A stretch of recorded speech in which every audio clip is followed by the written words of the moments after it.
go. And we'll get going. Hello and welcome to Port Huron Odyssey House Stigma Prevention Project Educational Series. I'm Alesha Fay. Today's speaker is Kenneth Jones Sr. Kenneth is the Program Director for Outpatient Services at Flint Odyssey House and a member of the executive leadership team. Mr. Jones is a person in long-term recovery, and his lived experience led him to begin working in the behavioral health arena over 30 years ago. He's a certified alcohol and drug counselor and a certified clinical supervisor with extensive experience in providing individual, didactic, and group counseling services to a diverse population, and in supervising others in the same endeavor. We ask that you guys please remain muted for the presentation. Doesn't matter if you guys have your cameras on or off, whichever is your preference. This presentation will be recorded and posted on the Flint Odyssey House YouTube channel. Only the live version today will be eligible for McBath educational credit. If you have any questions, please enter them into the chat or save them until the end when we will have time for a question and answer. At the conclusion of today's presentation, we will share a link to an evaluation survey, and completing this provides you with your certificate of attendance. I'm going to go ahead and give the floor over to Mr. Jones, and thank you guys for all attending. Go ahead, Mr. Jones. Thank you very much, Alesha, for the introduction, and thank you everyone for being here today. I appreciate the opportunity to talk to you all today about this topic that's kind of near and dear to my heart. It's sort of a has become sort of more of a hobby for me in terms of my work in this field. I've always been attracted to neurological functioning and neuroscience, so it's always been something that I've been excited about. And this particular topic related to dopamine, including desire, craving, motivation, and pursuit, is something that's near and dear to my heart. Only slightly using a, pun definitely intended where it says dopamine primer, because later we're going to talk a little bit about how you do prime, per se, the dopamine pump and how we can leverage dopamine in order to facilitate motivation and how we can overcome things like procrastination and what it all means. So as we go forward, here's some of the learning objectives that we are going to hopefully achieve today, getting that general understanding of the role of dopamine in terms of motivation and pursuit, but also in terms of human survival, which is something that's interesting to talk about, and how this system even works to help us survive as a human race. Understanding what a neuromodulator does. We'll talk about the difference between a neurotransmitter and a neuromodulator and how dopamine falls into the neuromodulator category, how it impacts the pursuit of goals, and how that process is involved in the development of addictions as well. Our anti-stigma campaign and the work we do at Flint Odyssey House and Port Huron Odyssey House and any other providers that may be here or folks in the field. This is near and dear to our hearts, so we want to talk a little bit about how this plays into addictions, in order to help also alleviate the stigma, because that's our goal too, is we want to reduce stigma. One of the ways we do that is to understand how addiction works, the biochemical role of addiction, and how that is something that's not pure choice. The age-old argument about choice versus disease. So we'll talk about some of those processes, how you can leverage that information to improve performance and reduce procrastination, and learn some ways to improve your own baseline dopamine levels, which we'll talk more about what that really means, but ultimately in ways that we can improve our overall mental and physical well-being. So those will be the learning objectives. I recognize that list of things is kind of a lofty set of goals. We're going to touch on a lot of areas. It won't be a deep dive into neurochemistry, but we're going to spend quite a bit of time talking about how dopamine works, what the different systems are involved in, and how it has its impact. So we're going to talk about how dopamine drives our goal pursuit. We'll spend a lot of time on that later, but first we need to understand a little bit more about what happens in our brains, how our brains function. Now, this next slide that I brought up is not super relevant, but I liked the multicolored picture of a brain, so I had to use this in my presentation. I like the multicolors. Obviously, if you take a cross section of our brain, it won't have these wonderful colors in it. So this is a good depiction of it. We're going to talk a lot about the frontal area, the frontal lobe, and we'll talk about some other areas of the brain that are intimately involved in this dopamine system in the circuits that we're going to talk about today. So getting on to that, I want to talk about specific areas of the brain and of our circuitry in our brain. And when I say circuits, what I'm talking about are there's areas of the brain that may, for example, release dopamine through a method where an axon is used. Think of it as kind of a wire that goes from one part of the brain to another, and it sends dopamine out to another area. So these are some of the pathways that we're going to talk about today. There's actually 5 pathways that involve dopamine. We're going to spend a lot of time on one of those pathways, and we're going to talk a little bit about the others. The first pathway is that nigrostriatal pathway. It originates in a part of the brain called the substantia nigra. And the only reason I wanted to put the name out there is because there's a reason for that name. It actually is at the back of our brains. It's named substantia nigra. Number one, it's a large area. There's 2 sections of the brain that make it up, and they actually have pigment in those cells. And so it's a very dark region of the brain. If you were to take a cross section of the brain and look at that back part of the brain where the substantia nigra is, it's much darker than the other areas around it. And that's why it's called the substantia nigra. Again, talking about pathway, this is an area that is involved in movement. So from the nigrostriatal pathway, from the substantia nigra, dopamine would be sent through these axons. Think of it as a kind of a cable wire across to another area of the brain. It will send dopamine out in order to initiate movement.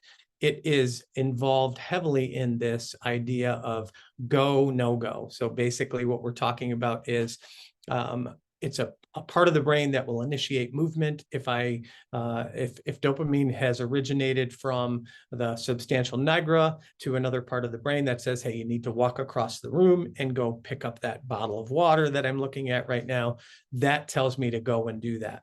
It's also involved in the suppression of movement. So it's kind of this approach avoidance thing where it will either say, go do that, or it will say, no, don't go do that, avoid that. It's not something you want to be involved in.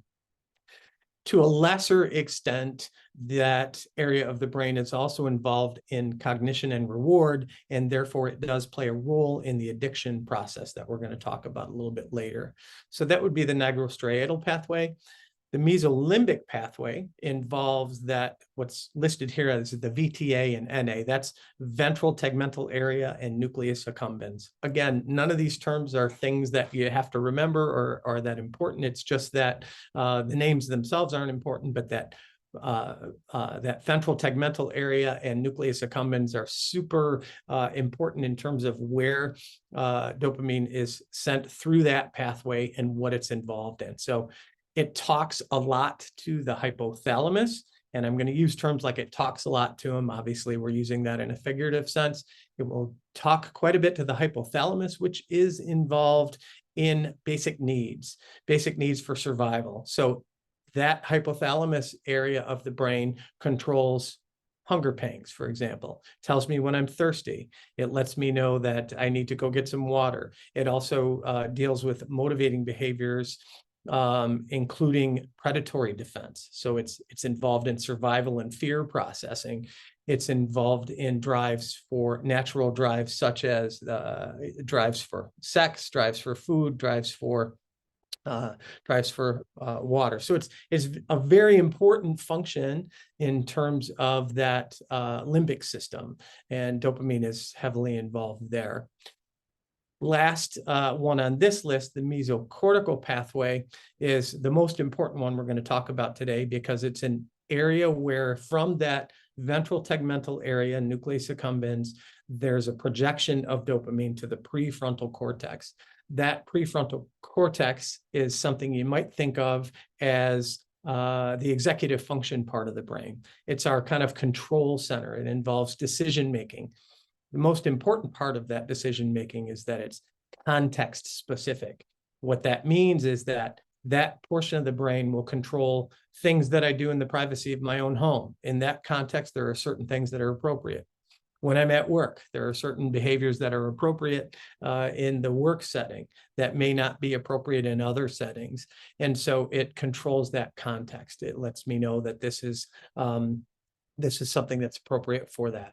But even more importantly, it tells us when not to do things. So in that executive function, the mesocortical decision-making portion of that, it says, shh, which is, I derived that from a neurosurgeon who said that part of the brain tells you when to not do anything. Not now, don't do that now. So those are the most important. We're going to spend a lot of time talking about the mesocortical and decision-making portion of the brain and how dopamine is involved in that, because that's where we set our goals. That's where we pursue our goals.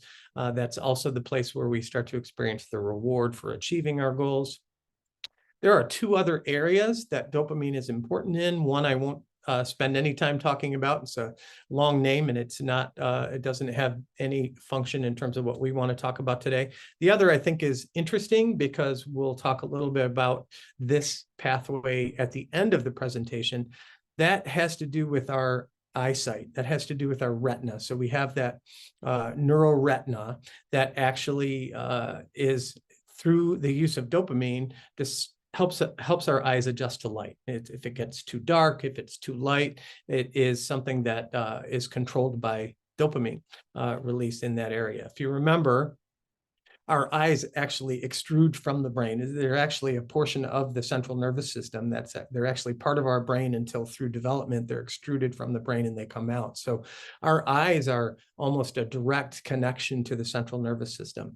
So this dopamine connection, you don't have to think about it. We don't try to control our adjustment to light and darkness. It just happens naturally, but it happens through the process of dopamine being put in that area. Sorry, I grabbed the wrong mouse as I went to change the slides. So crucial in terms of decision-making or goal setting in this mesocortical pathway. Most important thing I think I want to get across about that is that all of that circuitry that's involved, as complicated as it may be and as simple as it may be as we describe it, it does not care at all what the goal is. So that whole circuit, all of the circuits involved in release of dopamine, goal setting, pursuit, reward, doesn't matter what the goal is. If we have decided, because of formation of habits or because of the process that we're going to talk about later, the peaks and troughs in dopamine, if we have decided a certain thing is desirous to us, that it's something we want to pursue, that we are definitely want it deeply, there's no value placed on it whatsoever in terms of the system. The circuitry doesn't care whether it's good, bad. It doesn't make any of those judgments whatsoever. It simply follows what it believes we want. And so depending on the goal, if it's an adaptive goal, if it's something that's healthy for us, for example, we may have a goal of eating healthy, eating well-balanced nutritional meals. We may have a goal of sleeping a proper amount and getting good quality sleep. We may have a goal of exercising and, staying in good shape. All of those things, we would place a value consciously on that of being good things, adaptive, healthy things. The circuitry doesn't care one way or the other. We can just as easily pursue self-destructive activities. We can just as easily pursue things that are dangerous for us. And this circuit system will work perfectly for that, as well as for something that's adaptive rather than maladaptive. So as dopamine is secreted to initiate action, it also provides a reward. So we're going to talk about how that whole function goes. But what I wanted to really get across is this system is perfectly designed to pursue anything. Doesn't matter what that thing is. Just an aside on this, and I will say, I put up there full disclosure, oversimplification. I want to talk about how dopamine is involved in survival. Because one of the questions that often comes up when we think about this whole circuitry that's involved in giving us rewards for things that we achieve, or achievement of our goals, or rewards for things that we need and then we get, is why do we have this? Why do we need a reward system? Why do we have pleasure types of rewards in human functioning? And it goes back to survival. So if we think back to prehistoric times, we can't really think back to it, but if you imagine back to prehistoric times, let's say there was a kind of a tribal village, hunters, gatherers, and there are a few people in that, in that tribe that are designated to be the hunters or the gatherers. They go out on a hunt to get food for the entire village, for the entire tribe. And there's a bit of dopamine released in the process because we're anticipating that we're going to do something good for the tribe. And then there's more dopamine released as we get closer to accomplishing this goal. We see the object that we're hunting or that we're gathering, and there's another release of dopamine. And then there is the achievement of getting that thing that the entire tribe needs. And there's a release of dopamine in the success, in the achievement of that goal. Bring the supply of food back to the village or the tribe. And then there's another release of dopamine in the social interaction. And there may be ceremonies to honor the hunters or the gatherers. There may be, lots of positive reinforcement from the tribe that says, you've saved us. We've got weeks of food now, and this is all a good thing. So what happens is that all of those rewards of the little dopamine spikes, peaks and troughs along the way, and the higher peaks as we achieve these things enable us to survive. Another example would be, I'm, famished, or I'm incredibly thirsty. I've, just mowed 3 acres of lawn and I didn't stop to hydrate. And so I'm famished and thirsty, and my throat is dry like sandpaper. Water never tastes so good as when you're that thirsty. What will happen is there's a release of dopamine that stimulates me to go and get the water.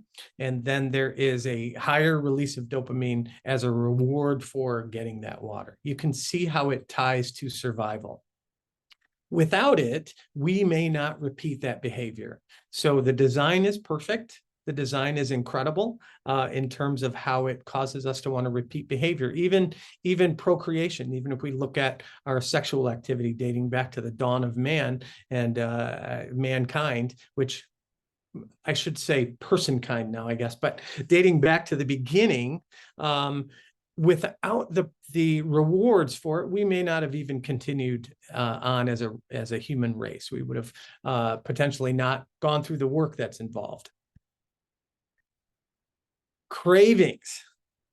I see some of my slide got cut off here. It's a translation between the PC and the Mac, I think, but I hope you can see that just fine. So basically, I want to talk about cravings a little bit.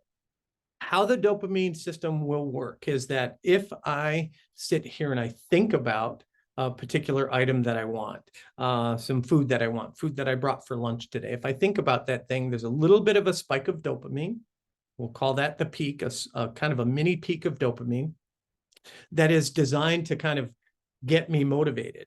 But it doesn't work to motivate me until there's a corresponding trough. So there's a little spike in dopamine, causes me to think about that food a little bit more, or the object of my desire. And then there's a corresponding trough, which goes below the baseline level of my dopamine. So as I'm in that, think of that as a craving, because I'm now in the pain. I'm experiencing the pain of not having that thing that I desire. That's where the motivation kicks in. That's where I get motivated to say, I need to go get that thing. And as I move forward to get that, there's all kinds of things along the way. Probability of success. Let's say it's, I use an example. I live in Port Huron.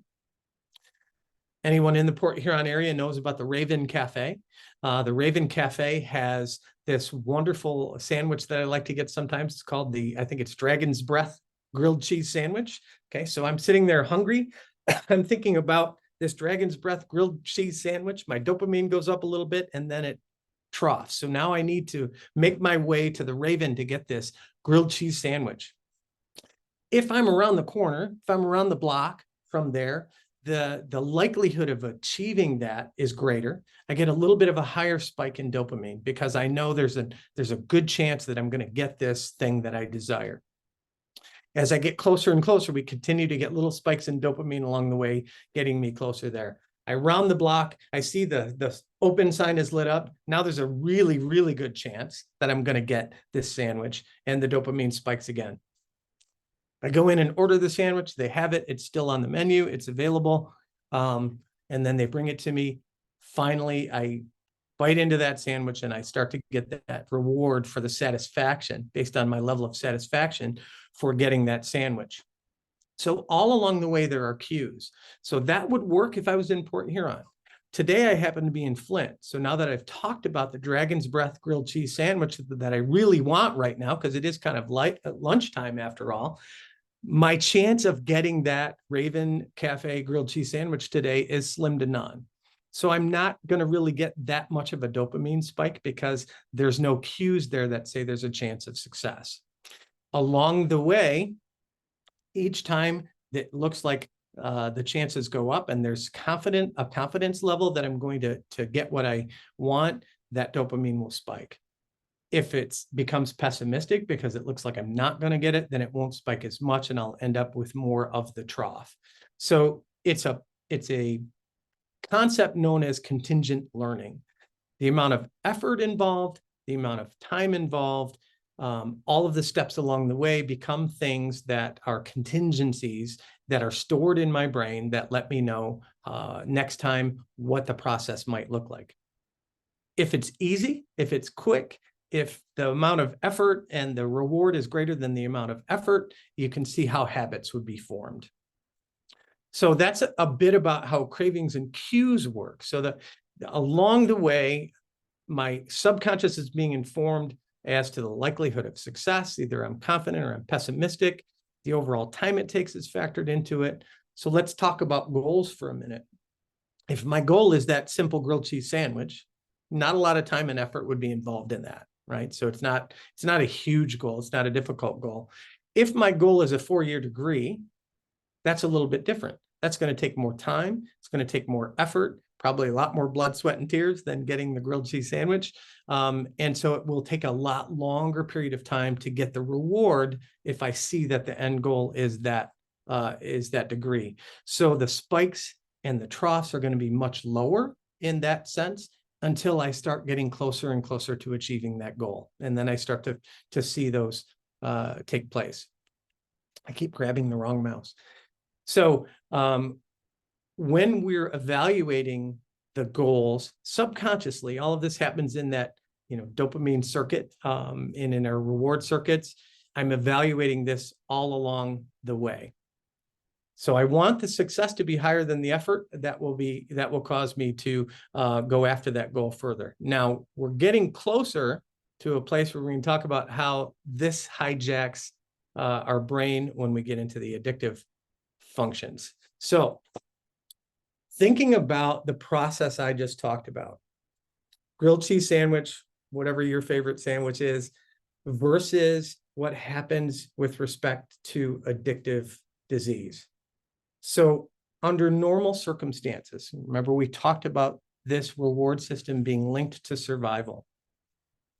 This past weekend, I had a wonderful opportunity to see 2 of my grandchildren, my oldest grandchild playing basketball in his final game of the season, and then his little brother, who's my newest grandchild, who's only a couple months old. I got to spend some time with them.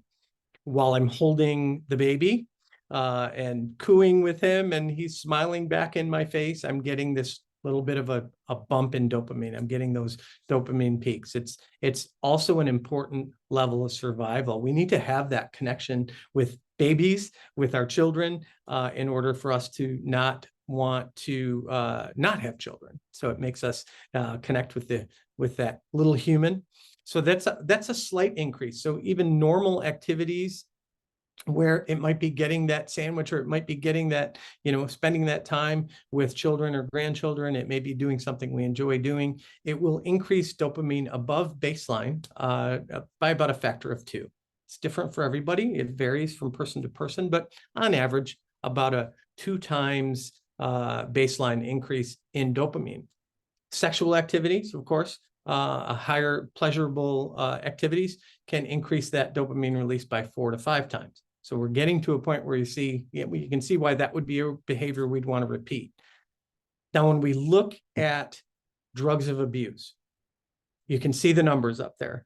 This has an important role in 2 things. Number one, obviously the extreme release of dopamine above baseline is one of the things that creates the addictive process. Cocaine up to 1,000 times. You see heroin up to 2,000 times. Methamphetamines up to 10,000 times. Anywhere from 2 to 10,000 when it comes to methamphetamines. That's one factor. So it's that release of dopamine that causes us to want to repeat that behavior. When I said earlier that system, that our circuitry doesn't care what the goal is, whether it's good for us or not good for us, adaptive or maladaptive, remember that system equates dopamine release with survival. So think about how a person who becomes addicted to cocaine or heroin or methamphetamines or alcohol, which is also about 400 to 500, I think, is how alcohol comes out. Think about how if dopamine equals survival, equals a behavior I want to repeat for my survival, you can see how addiction can take hold.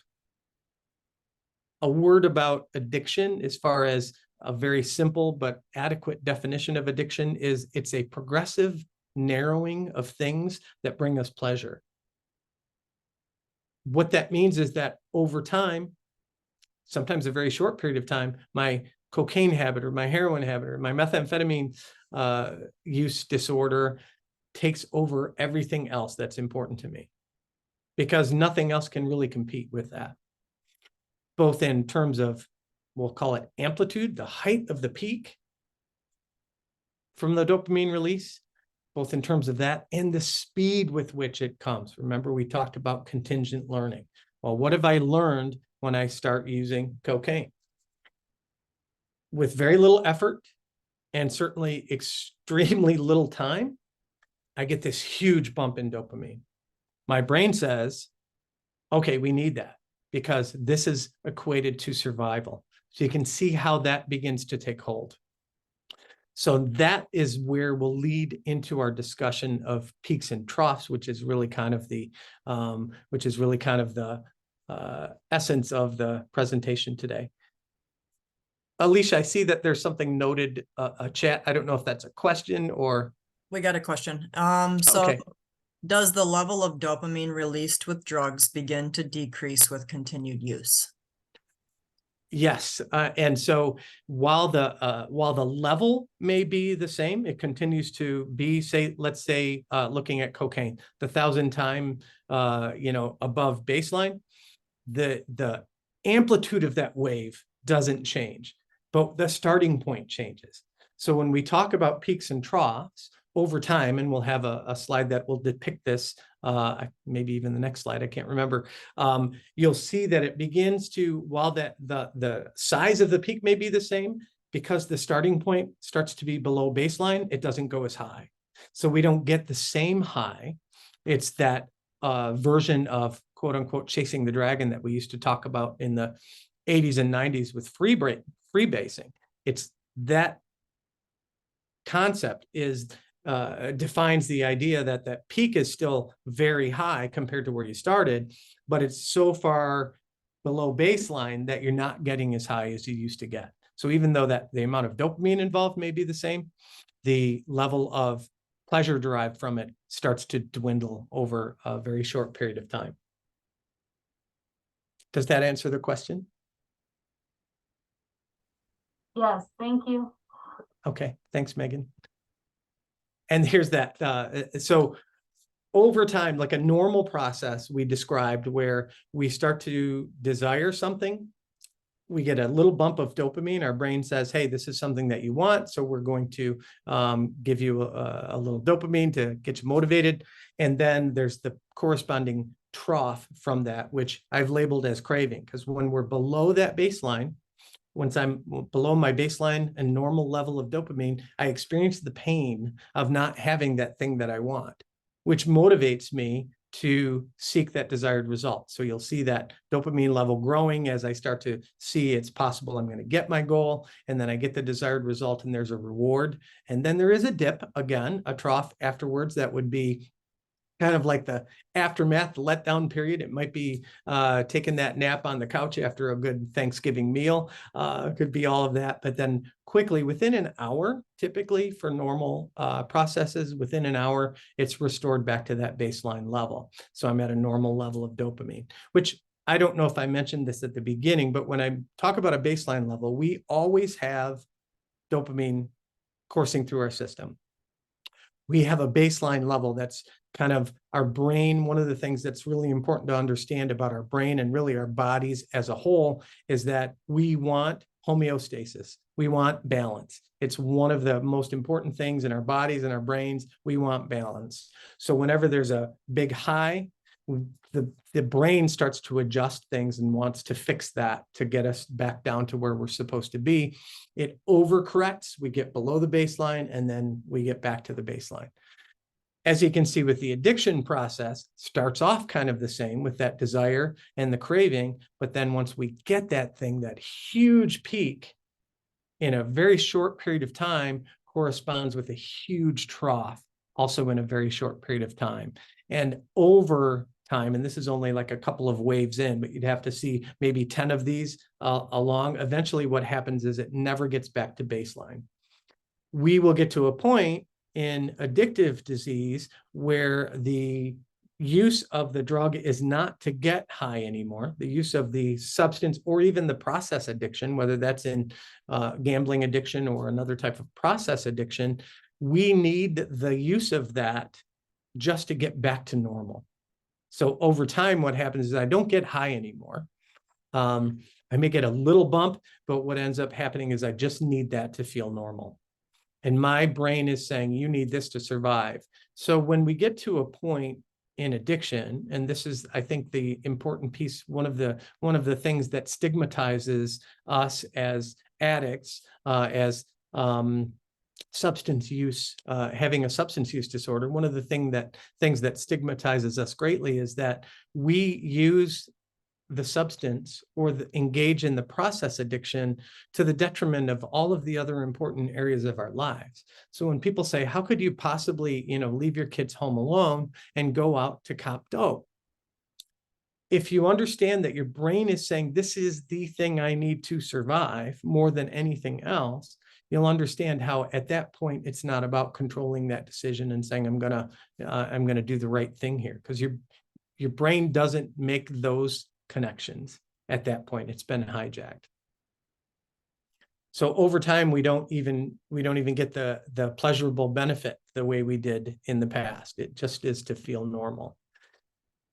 The analogy that I borrowed for this, and I apologize, I meant to put the neurosurgeon's name on this, and I can't remember his name. It escapes me at this point, but I'll give credit later if I think of it. Think of it as a wave pool. So we have this normal level, baseline level of dopamine, which for all of us is, pretty consistent, pretty average amount. It might vary slightly from one person to the next, but we have our baseline dopamine level. Think of that as the amount of water that's in the wave pool. As the wave pool is engaged, if there's just kind of a normal, these normal waves, ebbs and flows that come with normal frequency, nothing extreme, the wave pool stays pretty much full. It stays at the same level. So that's our normal functioning. If, on the other hand, we turn that baby up and we start to get these huge waves, we want the high waves, and they start to come with increasing frequency, some of that water splashes out of the pool, reducing the amount that's available. reducing the baseline amount. If that continues on and on for a long period of time, eventually there will be no water left in the pool. And that's the analogy we use to think about that baseline dopamine level that we all need, that we all have, and how that affects us as we start to do things, engage in activities that are over spiking our dopamine and leading to the deeper troughs, so that our dopamine essentially is splashing out of the wave pool, and we're getting to a point where we don't reach the baseline anymore. So I want to reiterate that there is no qualification. There is no qualified good, bad, right, wrong when it comes to this system. So it doesn't make any determination about whether it's good for me or not. It's the pursuit of the reward, validating that that behavior is necessary for survival. I think I already talked about the other thing. So how do we reset the baseline?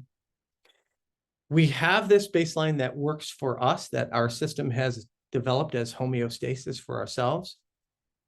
When it comes to addiction over time, so take cocaine, for example, which I used as the example earlier. Within 30 days of complete abstinence from the drug, the baseline of dopamine can be reset. Now that's going to vary, might be a shorter period of time for some people, much longer period of time for other people, but usually within, say 25 to 45 days, that baseline level is reset. What this means for early recovery, and this is true of cocaine, this is true of alcohol, although in alcohol it may be longer because you can't just always pull the alcohol away without going through detox process first, withdrawal management. So it's different for certain drugs. But during that early recovery period, there's a process known as anhedonia. When we're in that trough, it's the withdrawal from the drug, but not the physical withdrawal.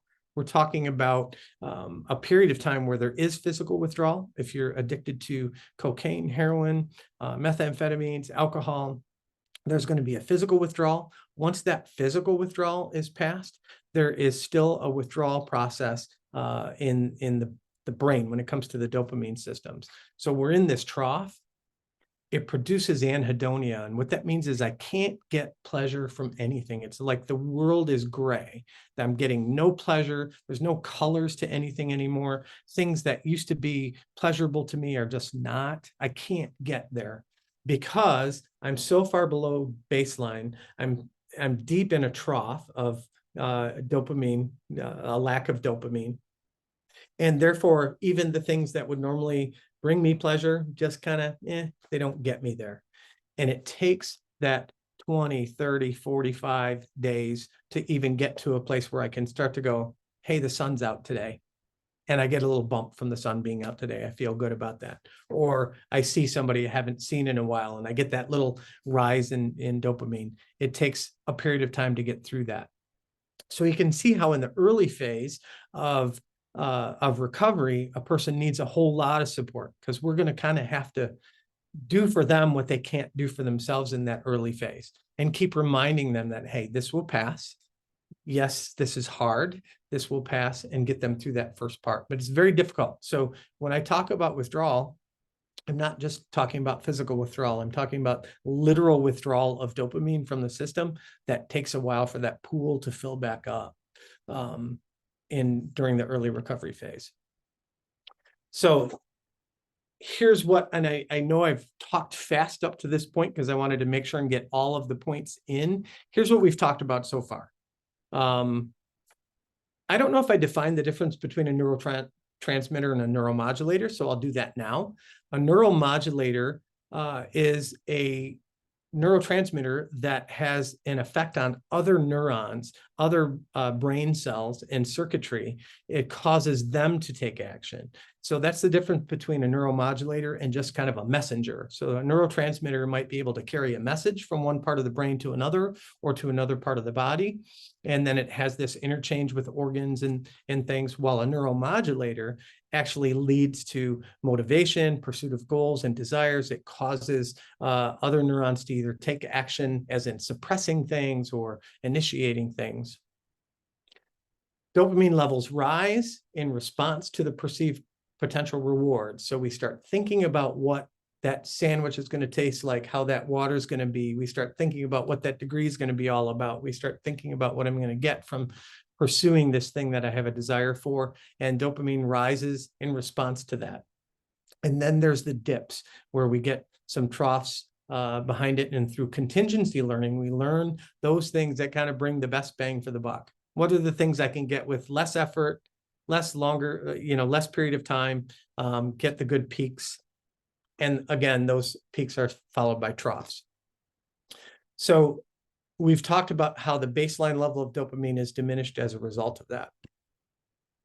So earlier today, I said one of the goals we were going to talk about is how to overcome procrastination by leveraging this system. And I'll say again, this system is a beautifully designed system to motivate us, to help us pursue goals, and to reward us for achieving those goals. If I have a goal and I just can't seem to get past procrastination, if I have a paper that's due, if I have something that needs to be done that just isn't that pleasurable to do, but it's important for me to do it, and I start procrastinating, which we all do sometimes. There are some people who don't procrastinate much. They just seem to be constantly motivated. I think they have those higher baseline levels of dopamine. Some of us have to work a little harder to get motivated. When we have tried everything to get motivated and we haven't gotten there, one method that has been shown effective, this may sound strange, is to put ourselves in a little bit of pain. Not literally in pain, not the kind of pain that might cause, say, tissue damage. We're not trying to hurt ourselves here, but the kind of pain that I'm talking about when we're in that trough. So one of the things that works well for some people, let's say it is a paper that I want to write.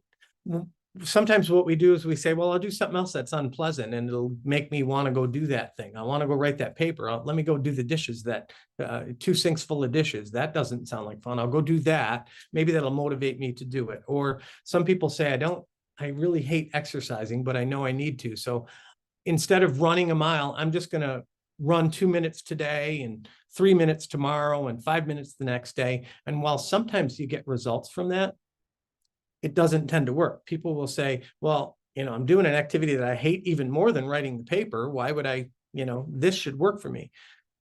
But it can't be true that you hate doing the dishes more than you wanted to write the paper, or you would be writing the paper instead of doing the dishes.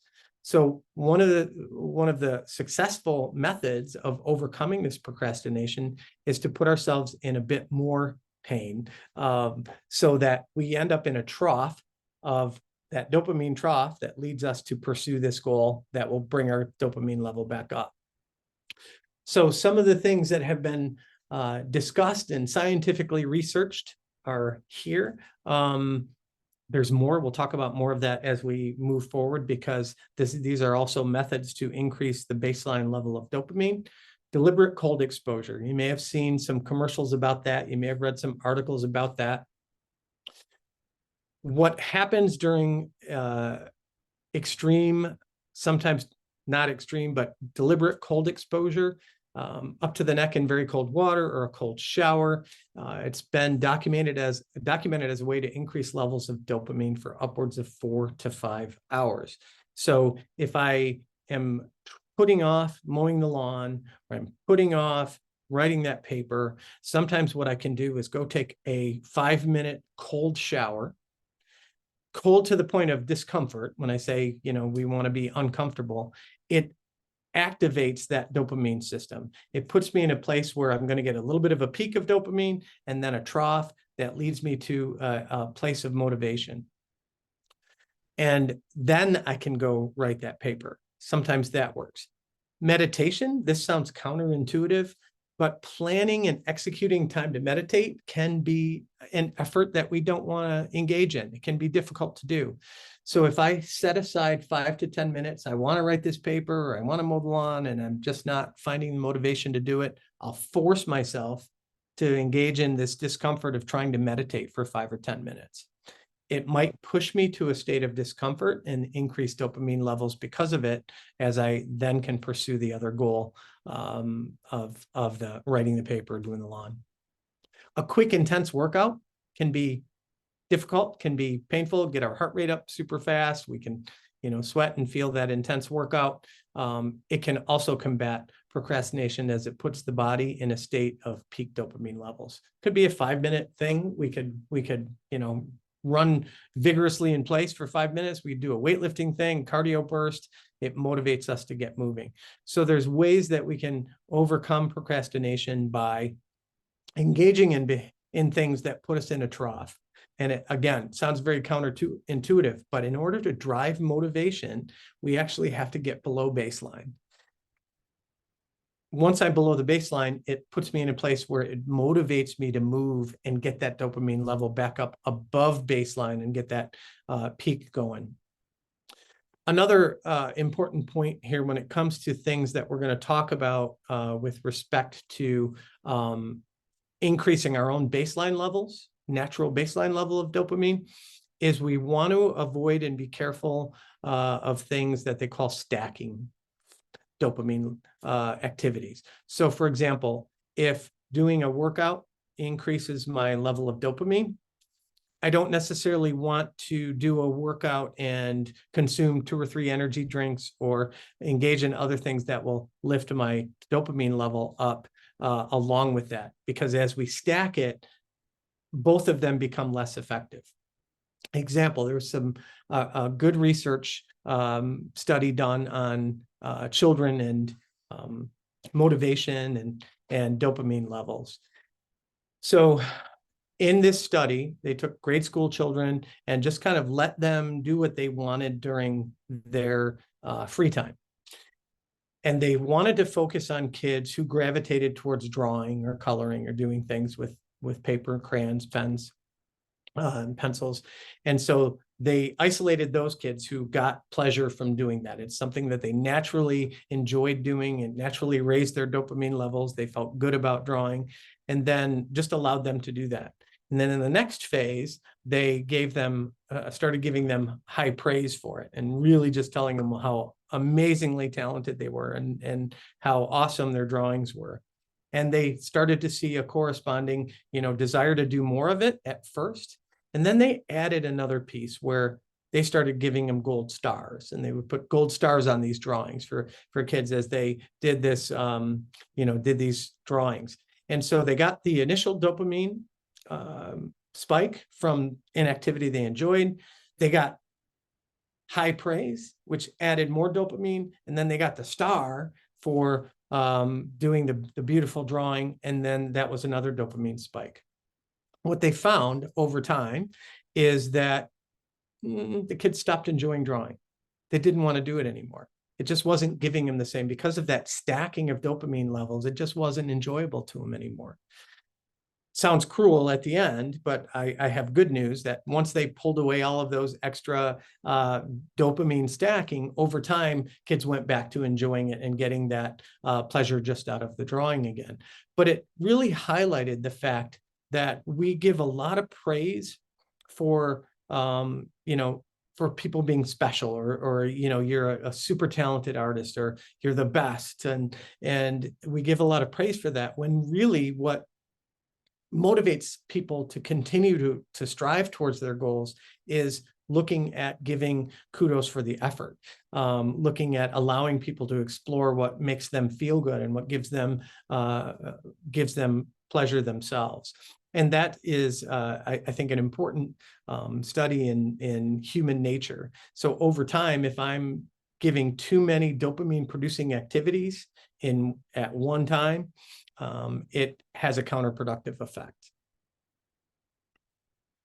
All right, so let's talk about how we can increase our own baseline dopamine levels. One of the important ways that we can do that is through sunlight. Earlier, when I talked about that retina, the neuroretina pathway for dopamine, that's one of the things that is stimulated here. One of the ways that as we adjust to the bright light, particularly morning sunlight, and I haven't heard a good explanation of why morning sunlight is different than the end of the day. But for some reason, that morning sunlight, if it's full sunlight, 5 to 10 minutes of full sunlight, no sunglasses, but not staring at the sun, obviously. We're not trying to damage our eyes, but we want to have our face in the sun. We want to get our face in the sun, get some of that sunlight into our eyes. And what happens is dopamine levels start to increase. And it can increase dopamine levels by up to 150%. What's more important as we talk about ways of increasing baseline dopamine is not the amount that it increases, but the length of time. So when I talk about raising baseline dopamine, I mean things that will elevate my dopamine levels for up to 2 hours, 2 to 3 hours. Morning sunlight is one of the things that can do that. If it's a full sun day, 5 to 10 minutes. If it's cloudy, 10 to 20 minutes, 20 to 30 minutes if it's completely overcast, but facing the sun without obviously doing damage, but no sunglasses on. We want that sunlight to get into our eyes and start activating that neuroretina pathway for the dopamine. Second way that we can naturally increase baseline dopamine levels is getting enough quality sleep. If you're like me, this is really a moving target and very difficult to come by. There's a lot of things to overcome to get the proper amount of sleep.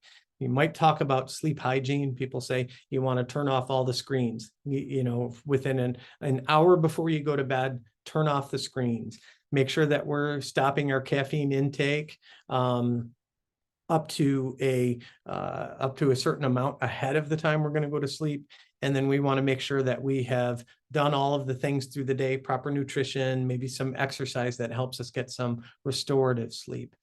These levels of dopamine, raising the baseline dopamine levels, getting quality sleep is a huge benefit in that. So after you get that quality sleep, go out and get that morning sunlight. I try to do that in the morning with my first cup of coffee, and I know that I'm stacking dopamine there because coffee does increase your dopamine levels.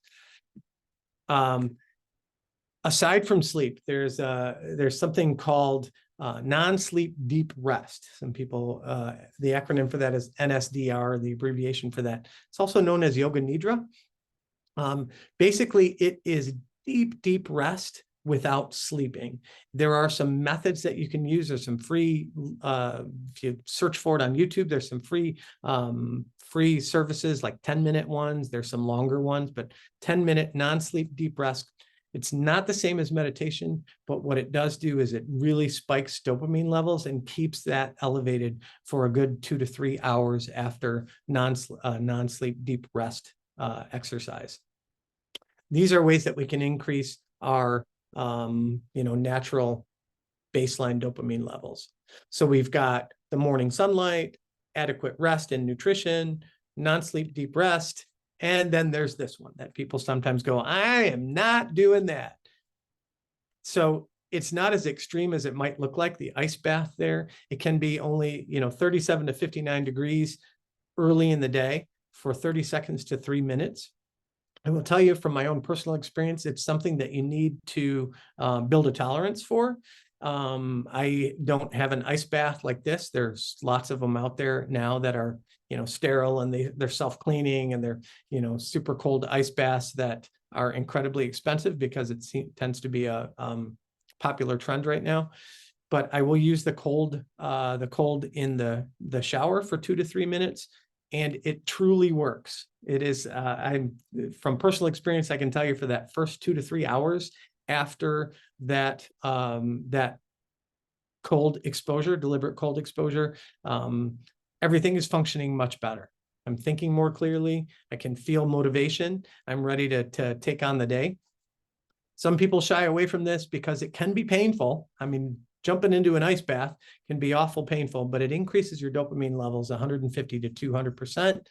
More importantly, it lasts for several hours, which is what we're going for. We don't want it to just be a quick spike and then a trough. It actually raises that baseline level and keeps us there for a while.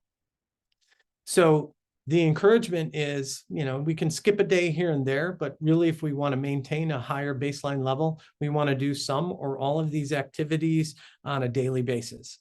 If we can, and we can't always do that, but skipping a day here and there won't matter. But if you truly want to see if it works, here's a challenge, just giving yourself, let me try one of these things, or let me try a couple of these things, and see. So I want to talk a minute too about, when I talk about nutrition, healthy nutrition, everyone has a different idea of what that is.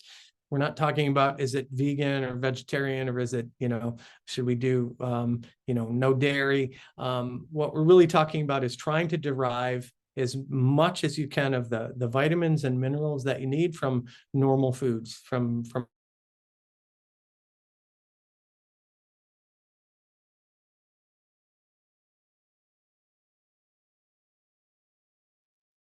Did we lose Ken? I think we lost Ken. Uh-oh. All right, well, we're gonna wait for him to jump back in here. Sorry about that, guys. Not quite sure what took place.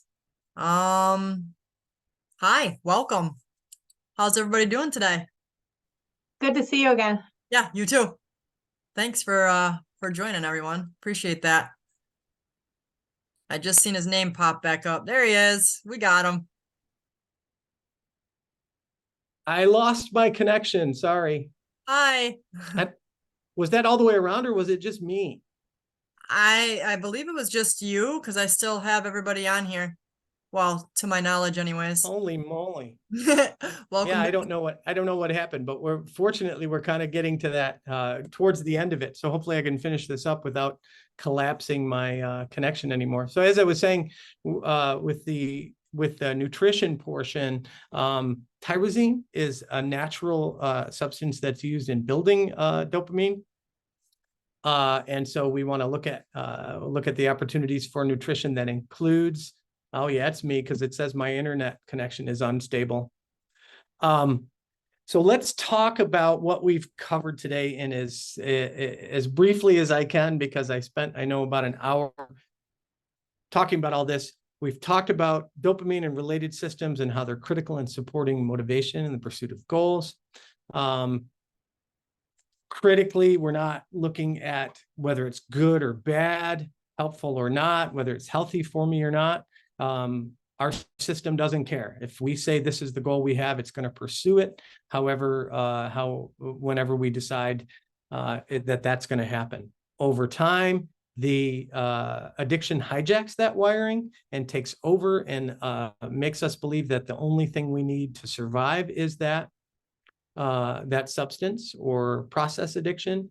The other side, important thing is that we can restore that homeostasis and in fact improve our natural baseline level of dopamine. So that's kind of what we have covered today. And I am going to, before my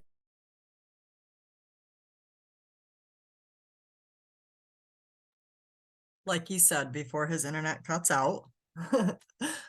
I'm hoping that we'll get him back on here, so that way if anybody has any questions or anything, Mr. Jones can answer them. So let's just give him just a few seconds. Does anybody have anything that they'd like to say as of right now? He's chiming back in.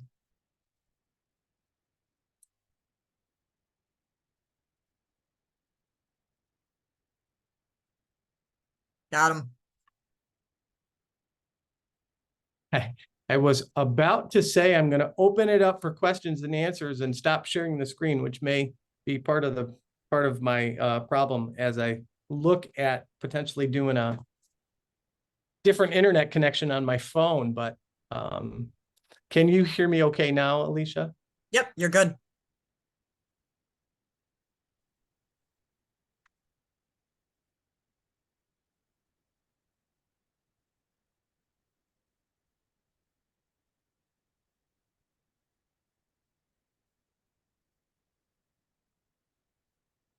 There we are. Can you hear me now? I can. Okay, my apologies. I considered throwing on the hotspot on my phone real quick. I don't know why I'm showing full bars here, but it keeps getting unstable and cutting me off. So I want to open it up for questions. Even though we didn't get quite to the end as I was going through the conclusion, I want to open it up for questions before I lose my connection again, if there are any questions that anybody has.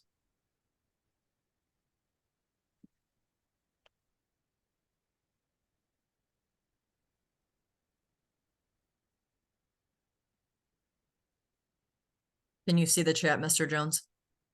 I can. I just pulled it up. So I see from Dana, how is the deep rest yoga different from meditation? So meditation is designed for focus. So it helps us focus and get our minds focused and sort of release, get ourselves in a place where we can observe ourselves.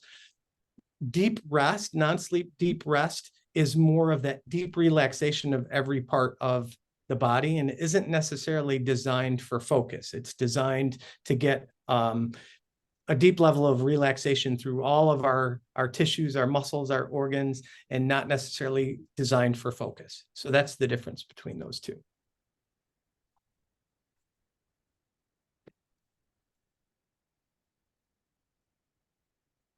All right, any other questions? I apologize for the technical difficulties. There we go. We got another one up here from Misty. Says, how long can that anhedonia last and how can we help clients throughout that? How long can the anhedonia last and Yep. how can we help clients through that time? So depending on the substance, for example, with a typical, if there is such a thing, I hate to even use the word typical associated with it. If with a typical cocaine addiction, that anhedonia can last up to 30 to 45 days. That kind of really deep level of anhedonia where there's just no pleasure derived from normal activities. And during that time, one of the things that we need to help in order to help a client through that period of time, or a friend or family member, is to start to engage in activities that will help stack that dopamine back up.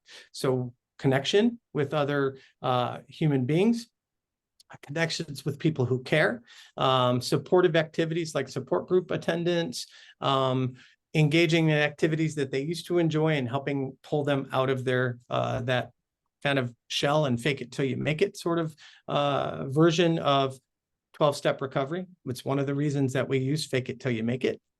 Those are all ways that we can help someone.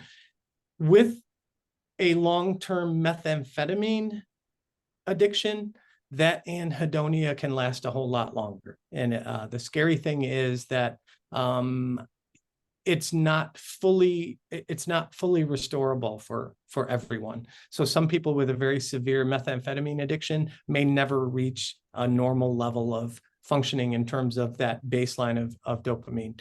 They will, however, get close. And so it is always, as recovery progresses, even in those extreme cases, the person will be better, much better at 6 months, 9 months, a year than they were at day 0. So it is possible to see that restored. And it's the extreme cases where you can't restore it to a normal level. I do see another question there. Is there a difference?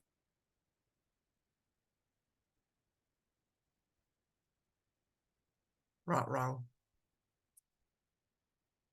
I think we lost him again, guys.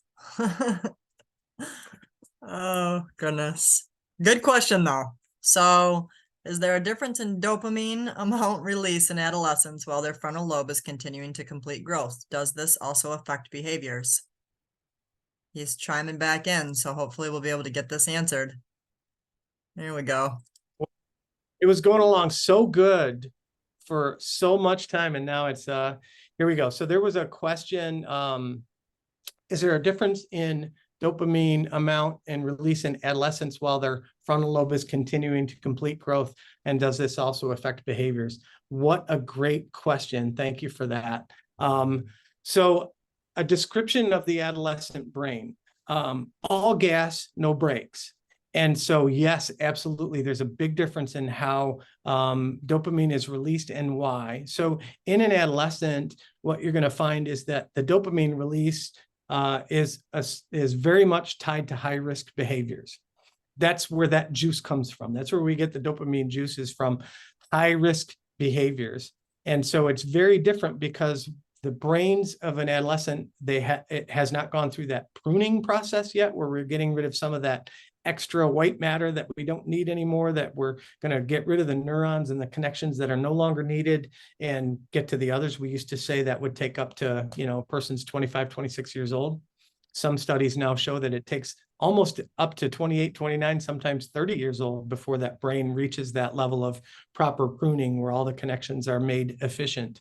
So when that dopamine is released from high risk behavior, the adolescent who is all gas, no brakes, doesn't have the, as they experience the trough from that, they don't have the, also have the ability, the no-go portion of the circuitry yet. They have all the go portion. So it's much more difficult for adolescents.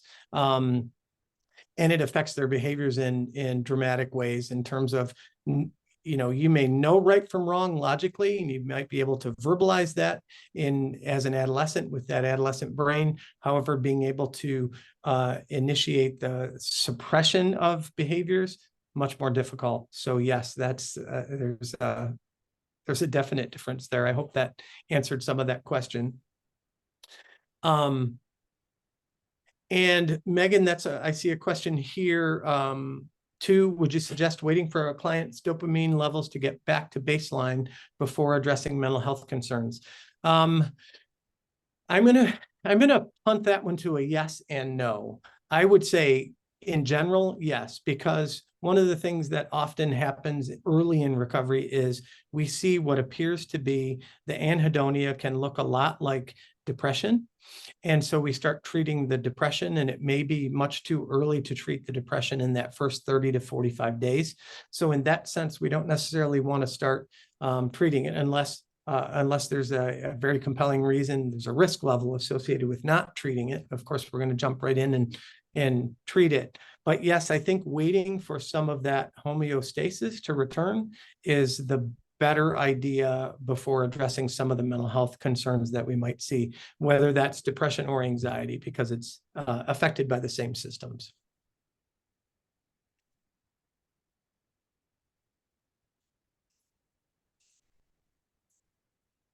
Any other questions? And am I still connected okay? Because Yeah. I never know. Yep, you're good. Okay, good. Does anybody have any other questions for Mr. Jones?